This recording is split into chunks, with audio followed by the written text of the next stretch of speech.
Je fais un petit peu le topo de ce qu'on a appris cette semaine. Chassidut à la yeshiva tous les matins. On est dans un paradoxe.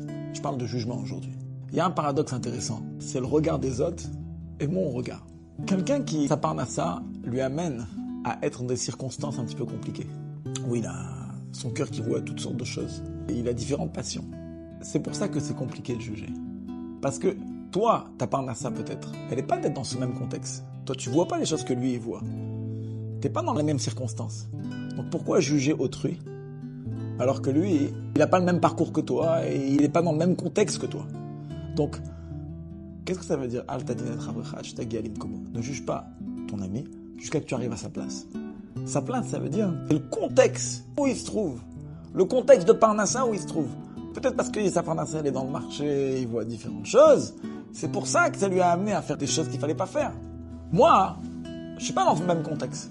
Je vois pas ce qu'il voit. Peut-être ma parnassa elle est beaucoup plus saine. Peut-être l'endroit de ma parnassa il est beaucoup plus sain. Je vois pas les choses que lui il voit. Et c'est pour ça que je peux pas me permettre de juger. Maintenant, parlons pas du jugement. Moi, le regard que j'ai envers lui. Maintenant, lui envers lui-même. Est-ce qu'il pourrait dire que je suis ok? C'est normal que je fais des erreurs parce que bon, je suis dans un contexte comme ça et je vois ce que je vois et je peux me permettre de faire des erreurs, des péchés. Parce que je suis dans un contexte qui est compliqué. Est-ce qu'il doit regarder les choses comme ça ou pas? Alors là, le Tania, il te dit ici, non. C'est pas une excuse. Pourquoi? Parce que Hachem donne le pouvoir à l'esprit de dominer son cœur. Ce qu'on appelle Moar Shalit à la lèvre. L'esprit domine le cœur. Et donc, normalement, Akadosh Baruch Hu, il te donne les forces pour que même dans des circonstances compliquées, tu as la force de contrôler ton Yetzer Hara et de faire le bon choix. Jusqu'à maintenant, on a parlé du regard. Je dois pas juger. Mais concrètement, je l'ai vu. Quelle leçon moi je dois apprendre? Quand moi je le vois dans ce contexte, alors certes, lui il doit faire une très grande guerre. Il a l'esprit qui lui donne la force de dominer sur son cœur. Mais moi je dois faire un bilan personnel.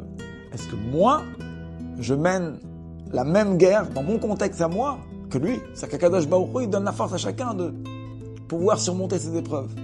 Alors lui, il a une guerre par rapport à s'éloigner du mal. Moi, j'ai une guerre à mener par rapport à me connecter avec le bien.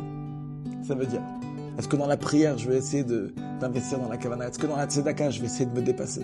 Ça, c'est le bilan que je dois avoir quand moi, je regarde autrui et je vois qu'il a une grande guerre à faire. Je peux pas le juger, mais par contre, ça doit me servir de bilan personnel.